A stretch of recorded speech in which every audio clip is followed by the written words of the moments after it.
नमस्कार, मैं निशा तिवारी। आप देख रहे हैं देश न्यूज और देश न्यूज के आज खास कार्यक्रम में खास स्टोरी में हम बात करेंगे महाकालेश्वर मंदिर के बारे में। भगवान शिव के कई नाम हैं, जिनमें से एक नाम है महाकाल। काल के दो अर्थ हैं, पहला समय और दूसरा मौत। भगवान शिव इन दोनों के स्वामी हैं। भगवान शिव त्रिदेवों में सबसे पहले हैं, इसलिए वे अनंत हैं। पौराणिक कथाओं के अनुसार शिव से ही ब्रह्मा और विष्णु की भी उत्पत्ति हुई है।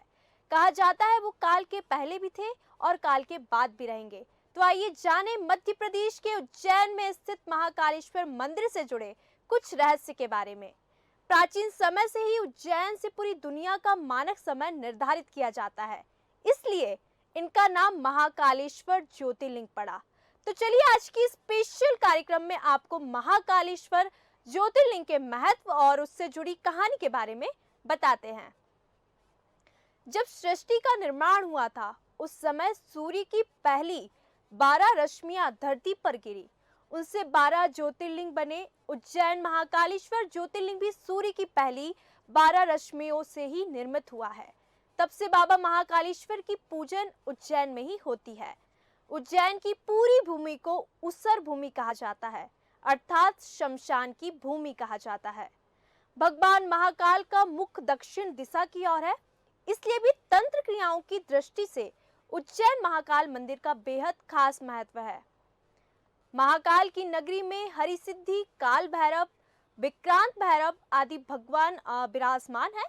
उज्जैन में महाकालेश्वर मंदिर परिसर में कई देवी देवताओं के कई मंदिर हैं। महाकाल बाबा के दर्शन के लिए मुख्य द्वार से गर्भगृह तक कतार में लगकर श्रद्धालु पहुंचते हैं। हिंदू धर्म में सबसे पूजनीय देवताओं में शामिल भगवान शिव को अनेकों नामों से पुकारा जाता है, जैसे शिवा, नीलकंठ, भोले भंडारी, शिवाय, शंकर भगवान आदि। देश के विभिन्न जगहों पर भगवान शिव से जुड़े 12 ज्योतिर्लिंग है, जिनमें से महाकालेश्वर ज्योतिर्लिंग सबसे अधिक प्रसिद्ध है, जो मध्य प्रदेश के उज्जैन में स्थित है। भगवान शिव के इस भव्य ज्योतिर्लिंग की ख्याति दूर दूर तक है। महाकालेश्वर ज्योतिर्लिंग उज्जैन और शिप्रा नदी के तट पर बसा हुआ है। माना यह भी जाता है कि प्राचीन समय में महाराजा चंद्रसेन नाम के राजा उज्जैन में राज्य किया करते थे। राजा चंद्रसेन भगवान शिव के परम भक्त थे। उनकी प्रजा भी भगवान शिव की पूजा किया करती थी। एक बार पड़ोसी राज्य से राजा रिपुदमन ने चंद्रसेन के महल पर आक्रमण कर दिया। इस दौरान दूषण नाम के राक्षस ने भी प्रजा पर अत्याचार करना शुरू कर दिया। राक्षस के अत्याचारों से पीड़ित होकर प्रजा ने भगवान शिव का आवाहन किया। तब उनकी भक्ति से प्रसन्न होकर भगवान शिव धरती में अवतरित हुए, महाकाल के रूप में प्रकट हुए और राक्षस का वध किया। कहते हैं प्रजा की भक्ति और उनके अनुरोध को देखते हुए भगवान शिव हमेशा के लिए ज्योतिर्लिंग के रूप में उज्जैन में विराजमान हो गए। अब मन में ये सवाल जरूर उठता होगा कि महाकाल मंदिर का निर्माण किसने करवाया, या फिर महाकाल शिवलिंग कितना पुराना है। तो चलिए हम आपको बताते हैं कि उज्जैन में स्थापित महाकाल मंदिर की स्थापना द्वापर युग में नंद जी की 8 पीढ़ी पहले हुई थी। आपको बता दें, मध्य प्रदेश के उज्जैन में स्थित महाकाल में हमेशा ही भक्तों की भीड़ उमड़ी रहती है। भक्त लोग लगातार भीड़ में आते हैं, क्योंकि उज्जैन में मौजूद महाकाल का संबंध भगवान शिव से है और यह 12 ज्योतिर्लिंगों में भी शामिल है। इसे पृथ्वी का नाभि स्थल भी कहा जाता है, क्योंकि इस मंदिर के शिखर से कर्क रेखा होकर गुजरती है।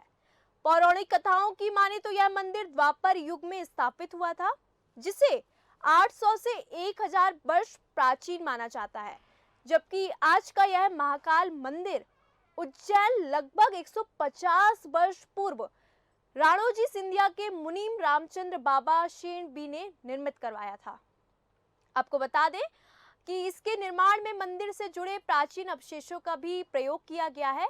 उज्जैन में भी शासक या राजा या कोई मंत्री रात को ठहरता नहीं है, उज्जैन में रुकता नहीं है। कहा जाता है कि उज्जैन के राजा महाकाल और उनके अलावा इस नगरी में कोई दूसरा शासक या राजा या मंत्री नहीं रुक सकता।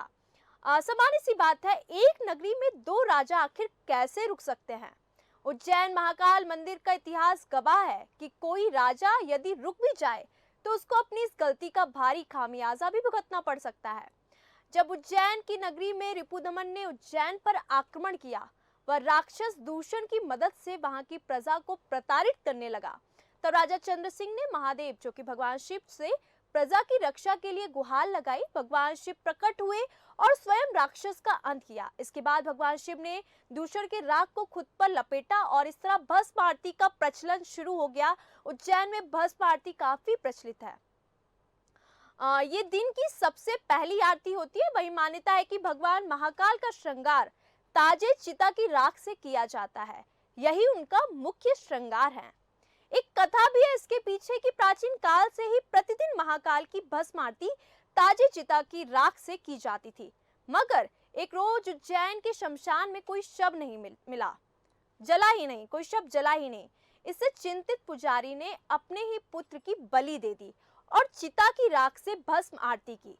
इसके बाद महाकाल पुजारी से बेहद प्रसन्न हुए और उसके पुत्र को जीवन दान दिया। शिव पुराण के अनुसार कपिला गाय के गोबर के कंडे के साथ शमी, पीपल, पलाश, बैर के पेड़ की लकड़ियां, अमलतास और बरगद के पेड़ की जड़ की राख से हर सुबह भगवान शिव की भस्म आरती होती है। आपने अक्सर सुना होगा कि मंदिरों के आसपास से शराब की दुकानें हटाई गई, लेकिन उज्जैन में स्थित काल भैरव मंदिर में यह दृश्य उल्टा ही देखने को मिलता है। यहाँ भैरव मंदिर के बाहर ही फूल फल का स्टॉल लगाने वाले व्यापारी फूल और प्रसाद के अलावा शराब भी बेचते हैं, जो भगवान काल भैरव को चढ़ाई जाती है। यहाँ रोजाना हजारों लीटर शराब भैरव बाबा को चढ़ाई जाती है, मगर आज तक पता नहीं चल पाया कि ये शराब जाती कहाँ है। कुछ श्रद्धालुओं का मानना है कि किसी जमाने में अंग्रेज शासक के अधिकारियों ने मंदिर की जांच भी करवाई थी, मगर उनके हाथ कुछ भी नहीं लगा, केवल निराशा लगी। इसके बाद वो अधिकारी भी बाबा भैरव के भक्त बन गए। हालांकि शराब पिलाने की परंपरा सदियों से चलती आ रही है, मगर अभी तक साफ नहीं हुआ कि बाबा भैरव को शराब पिलाने का रिवाज कब और क्यों शुरू हुआ। भैरव ही एकमात्र ऐसे भगवान है जिन्हें शराब चढ़ाई या पिलाई जाती है। ऐसा कहा जाता है कि 12 ज्योतिर्लिंगों में से महाकाल ही एकमात्र सर्वोत्तम शिवलिंग है। यहाँ कहने का अर्थ है आकाश में तारक शिवलिंग, पताल में हटकेश्वर शिवलिंग और पृथ्वी पर महाकालेश्वर शिवलिंग ही मान्य शिवलिंग है। मान्यता है कि महाकाल मंदिर में शिवलिंग स्वयंभू हैं। महादेव से बड़े न ब्रह्मा है न विष्णु है।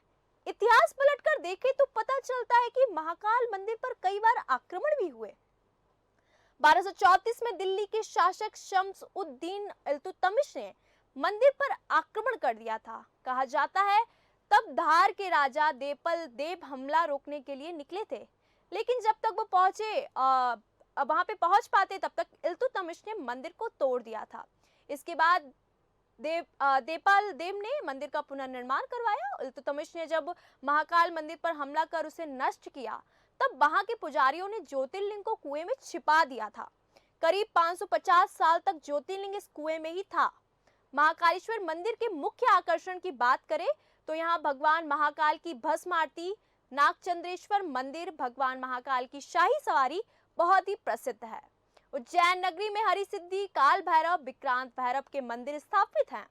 हर 12 वर्ष के बाद पड़ने वाला कुंभ मेला यहाँ का सबसे बड़ा मेला है, जिसमें देश विदेश से कई साधु संत आते हैं और बहुत ही अधिक तादाद में श्रद्धालुओं का जमावड़ा लगता है। तो ऐसी स्पेशल स्टोरी आपको देखने को मिलने वाली है। आज हमने देखा महाकालेश्वर मंदिर के रहस्य के बारे में। ऐसी तमाम जानकारी, ऐसी तमाम स्टोरी के साथ मिलते हैं। देखते रहिए देश